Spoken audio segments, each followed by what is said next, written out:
I will go to line 4. Hello, welcome to Open Line this morning.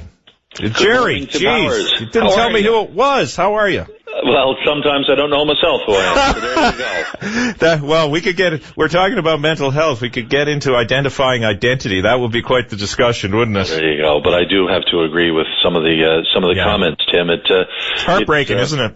No, it really is, and it's a much larger epidemic than what bubbles on the surface.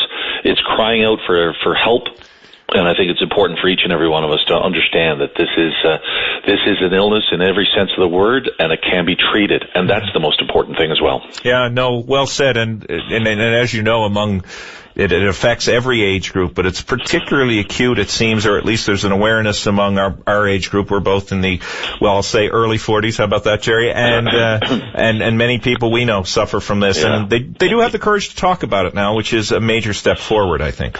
Absolutely, and I think we also, some of the comments that have been made are particularly relevant to those that put themselves in a very, very difficult situation, put themselves in harm's way, which is our soldiers. Mm-hmm. That's one of the triggers to an illness, to mental illness, to PTSD. PTSD is, of course, putting yourself in a combat situation and the things that you see there. So, we need a national discussion on this. There's no doubt about it. And I'm glad it's starting here on VOCM Open Line. Well, thank you. What else is on your mind this morning? Listen, I wanted to reinitiate a discussion that took place, to look backwards for a short bit, sure, so that we can look forward to something that's about to happen, presumably. And that is 2 years ago, Tim. Mm-hmm. But there was a major controversy and confrontation about the future of Corner Brook Pulp and Paper. Right. The unions were in negotiations with their parent company, with Kruger, mm-hmm. Corner Brook Pulp and Paper. The provincial government, the negotiations were proceeding as they normally do, a testy affair, but still progress was being made. The provincial government came out and said, in no uncertain terms, that either these unions sign on the bottom line, on the dotted line, on these collective agreements, or else. And I interjected and said, well, just a second here, we have to look at the whole picture here. We've got to look at what is the viability of this mill, what is going on here, and, is this a reasonable, is there a future here? And when I started suggesting that, Tim, mm-hmm. all hell broke loose. Former Minister Jerome Kennedy came out, had a special press conference condemning what I was saying. Premier Kathy Dunderdale said that this is ridiculous. Gerry Byrne is treading in waters he should not tread. Because I gave a presentation, I hired a researcher, mm-hmm. and I discovered that Corner Brook Pulp and Paper is the most efficient, effective pulp and paper mill anywhere in Canada. In fact, anywhere in North America. On that one, Jerry, because just educate the listeners and me, too, as to where their product is going. So what are they selling into whom? Corner Brook Pulp and Paper is exclusively a newsprint mill. It's a high-end, it's a premium newsprint. In part because the fiber, the nature of the fiber here in Newfoundland is so dense, it produces a premium paper. But besides that, we've always been an export market. Right. In fact, most of the paper from Corner Brook Pulp and Paper historically has gone to England. That's why it was actually built in 1925. Mm-hmm, that's right. Brazil is also a key market. And there have been the successful sales in Southeast Asia as well. So they haven't been hit too. Sorry, didn't mean to cut you off. They haven't been hit too dramatically by the decline of the newspaper industry, at least in terms of the printed form. No, in actual fact, it's a growing market in some respects, Tim. It's it's easy to just simply say that the newsprint industry is over, that the digital age is here. But that is an oversimplification. It's still the newsprint industry is still a multi-billion-dollar industry worldwide. And Corner Brook Pulp and Paper, sitting on a seaport, has always been and continues to be strategically located to be able to service foreign markets, mm-hmm. which it will continue to do. But notwithstanding, so let's get to the future here.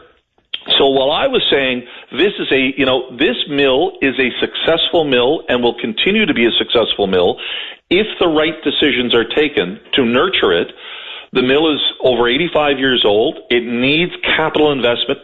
It needs new technology. It needs to be retooled. The most important things here are not really the collective agreements, although they are important.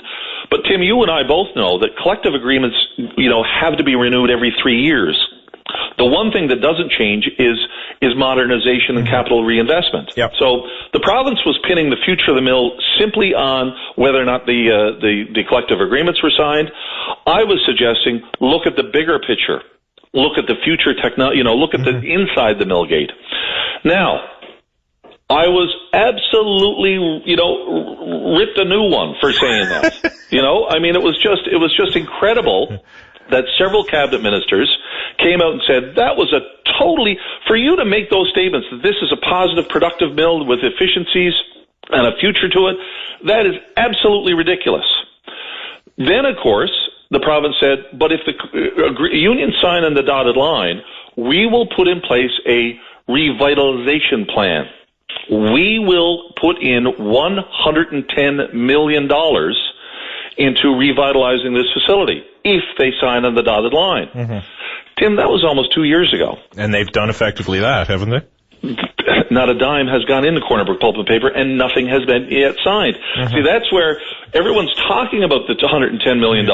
Right. But what very few people are aware of is that the province actually has not signed any deal with the Corner Brook Pulp and Paper yet to actually determine where it goes. So they announced the money, but no deal has been done.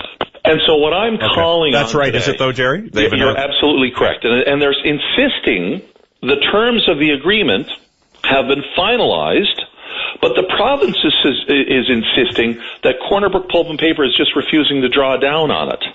Okay. Which strikes me very odd. It just strikes me very odd that $110 million has been signed, sealed, and delivered. Cabinet has approved the conditions. It's been put before Mr. Kruger, and he's just saying, you know what, we all said my mill was about to go bankrupt if I don't get a restructuring plan in place. But you know what, now that you're offering me $110 million, I don't think I really need it.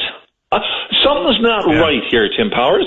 Something is not right here. And so what I'm asking, I'm asking the provincial government, given the fact that they have come out and said this mill was on the verge of bankruptcy, given the fact that they said that this mill could close in an instant, given the fact that they said that they're now prepared to put $110 million in taxpayers' money into restructuring it or revitalizing it, do two things. One, come out and make the case like Gerry Byrne is doing that this is a good investment. I can't believe over the last 2 years you have not heard one provincial cabinet minister come out and say the mill in Corner Brook is a viable entity. You're hearing a lot of people have questions as to whether or not this $110 million is a valuable investment. I say it is. Okay. I say there is Got to give you about 30 seconds, Gerry. Go ahead, 30 seconds. So come out and actually make the case why this $110 million should be invested. But the second thing, Tim, tell the people what the deal is. Okay. Is it just simply transferring the loans that the Bank of Nova Scotia already hold with Corner Brook Pulp and Paper and turn them over to the province, which is no restructuring plan whatsoever? It is not a revitalization plan. It's simply a down payment on Deer Lake Power. That's all it is. So I'm asking two things. Explain the deal, put it on paper, and let the public see it, because you can't say that there's a commercial confidentiality requirement that has to be met when the province has already said when it's our this place is almost in bankruptcy. All right, good man. Thanks for the call this morning. Appreciate it. All the best, Tim. Take care. Gerry Byrne, MP from Humber, St. Barb, Bayberg.